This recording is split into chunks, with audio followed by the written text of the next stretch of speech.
Hi കൂട്ടുകാരെ, പുതിയൊരു വീഡിയോയിലേക്ക് എല്ലാവർക്കും സ്വാഗതം. ഇന്നു മുതൽ നമ്മുടെ ബ്രഹ്മമുഹൂർത്ത വിളക്ക് കൊളുത്തി തുടങ്ങിയിട്ടുണ്ട്. ഒരാഗ്രഹം പറഞ്ഞാണ് ഞാൻ കൊളുത്തുന്നത്. അപ്പോൾ ആഗ്രഹമൊക്കെ സാധിച്ചതിന് ശേഷം നിങ്ങളുമായിട്ട് അത് ഷെയർ ചെയ്യുന്നതായിരിക്കും എന്താണെന്നുള്ളത്. ഞാൻ നേരത്തെയും വിളക്ക് കൊളുത്തിയിട്ടുണ്ടായിരുന്നു ഇതുപോലെ. അപ്പോൾ അന്ന് എൻ്റെ ആഗ്രഹമൊക്കെ സാധിച്ചു കിട്ടിയിട്ടുണ്ടായിരുന്നു. അപ്പം ഇന്ന് വീണ്ടും തുടങ്ങിയിരിക്കുകയാണ്. നേരത്തെ ഞാൻ ഹാളിലായിരുന്നു കത്തിച്ചുകൊണ്ടിരുന്നത്. ഇപ്പം ഞാൻ കിച്ചണിലോട്ട് മാറ്റിയിട്ടുണ്ട്. അപ്പം കുറച്ചൊക്കെ മറ്റുള്ളവർക്ക് ബുദ്ധിമുട്ടാകാതെ തന്നെ നമ്മുടെ കാര്യങ്ങളൊക്കെ ചെയ്യണമെന്ന് കരുതിയാണ്. അതുമാത്രമല്ല, വേറെ ഒരു കാര്യം കൂടിയുണ്ട് കേട്ടോ. എൻ്റെ കിച്ചൺ ഞാൻ എത്ര വൃത്തിയാക്കിയിട്ടാലും വൃത്തിയായി കിടക്കാറില്ല. എവിടെയെങ്കിലുമൊക്കെ നമ്മുടെ സുഹൃത്തുക്കളുടെയൊക്കെ വീട്ടിലൊക്കെ പോയിട്ട് വന്ന് കഴിയുമ്പോൾ എനിക്ക് ഭയങ്കര വിഷമം തോന്നാറുണ്ട്. എൻ്റെ വീട് മാത്രം എന്താ ഇങ്ങനെ വൃത്തിയാകാതിട്ടേക്കുന്നത്? വൃത്തിയാക്കിയാലും വൃത്തിയാകാറില്ല. വൃത്തിയാക്കിയാലും വൃത്തിയാകാത്തതല്ല, നമ്മളത് വൃത്തിയാക്കി ഇടാത്തത് കൊണ്ടാണെന്ന് പിന്നെ എനിക്ക് മനസ്സിലായി. അപ്പം ഞാൻ അങ്ങനെ കുറച്ചൊന്ന് വൃത്തിയാക്കാൻ വേണ്ടി കൂടിയാണ്, എൻ്റെ കിച്ചൺ എപ്പോഴും വൃത്തിയാക്കി ഇരിക്കാൻ വേണ്ടി കൂടിയാണ് ഞാനിതിങ്ങനെ ചെയ്യുന്നത്.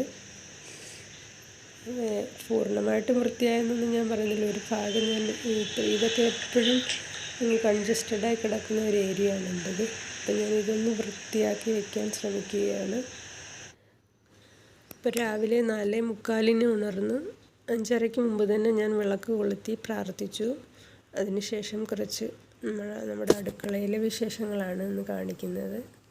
അപ്പം ഇന്ന് ചപ്പാത്തിക്ക് രാവിലത്തെ ടിഫിൻ ഉണ്ടാക്കുകയാണ്. അതിന് ഒരു കറി, നമ്മുടെ ക്യാബേജിൻ്റെ ഒരു കറിയാണ് വയ്ക്കുന്നത് കേട്ടോ. ക്യാബേജ് കൊണ്ട് നമ്മൾ സാധാരണയായിട്ട് ഈ തോരൻ മാത്രമല്ലേ വയ്ക്കാറുള്ളൂ. അപ്പം ഇന്ന് അതിൽ നിന്ന് വ്യത്യസ്തമായിട്ട് കുറച്ച് ഉള്ളിയും തക്കാളിയും കുറച്ച് പരിപ്പുമൊക്കെ ചേർത്ത് വേറെ ഒരു സ്റ്റൈലിൽ വയ്ക്കുകയാണ്.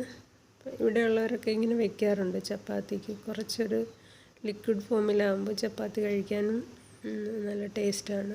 അപ്പോൾ അതുകൊണ്ട് ഇന്നത്തെ വീഡിയോ നിങ്ങളിതൊന്ന് കണ്ടു നോക്കുക. ഇഷ്ടപ്പെടുകയാണെങ്കിൽ ട്രൈ ചെയ്യുക. എന്നും ഒരേപോലെ നമ്മൾ ക്യാബേജ് വെച്ച് കഴിക്കുമ്പോൾ മടുക്കുമല്ലോ. അല്ലെങ്കിൽ തന്നെ ഈ ക്യാബേജ് ആർക്കും കഴിക്കാൻ അത്ര ഇഷ്ടമുള്ള സാധനമല്ല. ക്യാബേജ് എന്ന് കാണുമ്പോൾ ഓരോരുത്തരോ ക്യാബേജ് തോരണമെന്ന് പറയുന്നത് കേൾക്കാമായിരുന്നു നാട്ടിലൊക്കെ. ഇവിടെ മിക്കവാറും എല്ലാവരും ഇങ്ങനെയാണ് വയ്ക്കുന്നത് ഞാൻ കണ്ടിട്ടുള്ളത്. അപ്പം ഇതൊന്ന് ട്രൈ ചെയ്ത് നോക്കുക നിങ്ങൾ. ഇതിന് സാധാരണയായിട്ട് നമ്മുടെ ഈ കടലപ്പരിപ്പാണ് കേട്ടോ ചേർക്കാറുള്ളത്. അത് കുതിർത്ത് ഒന്ന് വേവിച്ചാണ് ചേർക്കുന്നത്. അപ്പം എൻ്റെ കയ്യിൽ കടലപ്പരിപ്പ് ഇല്ലാത്തത് കാരണം ഞാൻ നമ്മുടെ സാമ്പാർ പരിപ്പാണ് എടുത്തിട്ടുള്ളത്. കടലപ്പരിപ്പിനാണ് ഒന്നുകൂടെ ടേസ്റ്റ് കൂടുതലുള്ളത് കേട്ടോ. അപ്പോൾ ഇത് ഞാനൊരു 10-15 മിനിറ്റ് ഒന്ന് കുതിർത്തെടുത്തിട്ടുണ്ട്. ഉള്ളിയും തക്കാളിയും നമ്മുടെ പച്ചമുളകൊക്കെ ഒന്ന് വഴണ്ട് കഴിയുമ്പോൾ അതിലേക്കിട്ടൊന്ന് വഴറ്റിയിട്ട് കുറച്ച് വെള്ളം ചേർത്ത് വേവിക്കണം. അല്ലാതെ നമുക്കിത് വെന്ത് കിട്ടില്ലല്ലോ, കുറച്ച് സമയമെടുക്കും. അപ്പോൾ ഒരു സ്വല്പം വെള്ളം ചേർത്തതൊന്ന് അടച്ചു വെച്ച് വേവിച്ചെടുക്കണം. ഈ ടിഫിൻ കൊടുത്തു വിടുന്നവർക്ക് എന്നും ഒരു ടെൻഷനാണ് രാവിലെ എണീക്കുമ്പോൾ എന്താണ് കറി ഉണ്ടാക്കുന്നതെന്ന് ഓർത്തിട്ട്. അപ്പം അധികം സമയമൊന്നും എടുക്കാതെ തന്നെ നമുക്ക് വേഗത്തിൽ തയ്യാറാക്കിയെടുക്കാൻ പറ്റിയ ഒന്നാണ് നമ്മുടെ ഈ ക്യാബേജ് കൊണ്ടുള്ള ഐറ്റം. അപ്പം ഇതിന് കുറച്ച് വെള്ളം എടുത്ത് ഒഴിച്ച് കൊടുത്തിട്ട് അത് വെന്ത് കിട്ടുന്നില്ലായിരുന്നു. അപ്പം ഞാൻ കുറച്ചുകൂടെ ഒഴിച്ചിട്ടുണ്ട്. ഉപ്പും മഞ്ഞൾപ്പൊടിയും ചേർത്ത് അടച്ച് വെച്ച് കുറച്ച് നേരം കൂടെ വേവിച്ചെടുക്കാം. ഈ പരിപ്പൊന്ന് വെന്ത് കഴിയുമ്പോൾ നമുക്ക് ക്യാബേജ് ചേർക്കാം കേട്ടോ.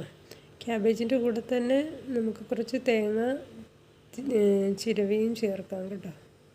അതിന് കുറച്ച് ടേസ്റ്റ് കിട്ടാൻ വേണ്ടിയാണ്. അപ്പോൾ ഇത് ക്യാബേജിന് അധികം വേവില്ലാത്തത് കൊണ്ട് പരിപ്പ് നല്ലതുപോലെ വെന്തതിന് ശേഷം മാത്രം ക്യാബേജ് ഇട്ട് ഒരു 2-3 മിനിറ്റ് ഒന്ന് അടച്ച് വെച്ച് വേവിക്കാം. ഒന്ന് വെന്ത് പരുവാകുമ്പോഴത്തേക്ക് നമുക്ക് കുറച്ച് കറിവേപ്പിലയും തേങ്ങാപ്പീരയും മല്ലിയിലയൊക്കെ ചേർക്കണമെന്നുള്ളവർക്ക് ചേർക്കാം. ഞാൻ കുറച്ച് മല്ലിയിലയും കറിവേപ്പിലയും ചേർത്തിട്ടുണ്ട്. പിന്നെ നമ്മുടെ തേങ്ങാപ്പീരയും ചേർക്കുന്നുണ്ട് കേട്ടോ. കുറച്ച് മതി, അതും കൂടെ ചേർത്ത് ഇളക്കിയെടുക്കാം. മഞ്ഞൾപ്പൊടിയും ചേർക്കുന്നുണ്ടായിരുന്നു, അത് കാണിച്ചല്ലോ ഞാൻ. ചിലരൊക്കെ കുറച്ച് മുളക് പൊടിയും കൂടി ചേർക്കാറുണ്ട് ഇതിൻ്റെ കളറിന് വേണ്ടി. ഇതിപ്പം ഈ ഫോണിൽ എടുക്കുന്നത് കൊണ്ടാണ് കളർ ഒരു കുറച്ചായിട്ട് തോന്നുന്നത്. ഡയറക്റ്റ് നമുക്ക് നല്ല കളറുണ്ട്. വേണമെന്നുള്ളവർക്ക് ഈ കളർ പോരാന്നുള്ളവർക്ക് കുറച്ച് മുളക് പൊടിയും കൂടെ ചേർക്കാം. വലിയ ടേസ്റ്റിനൊന്നും വ്യത്യാസം വരില്ല കേട്ടോ. അപ്പം ഇന്നത്തെ വീഡിയോ ഇതാണ്. അപ്പം നിങ്ങൾക്ക് ഇഷ്ടപ്പെട്ട് കാണുമെന്ന് വിചാരിക്കുന്നു. പുതിയൊരു വീഡിയോയുമായി നമുക്ക് നാളെ കാണാം.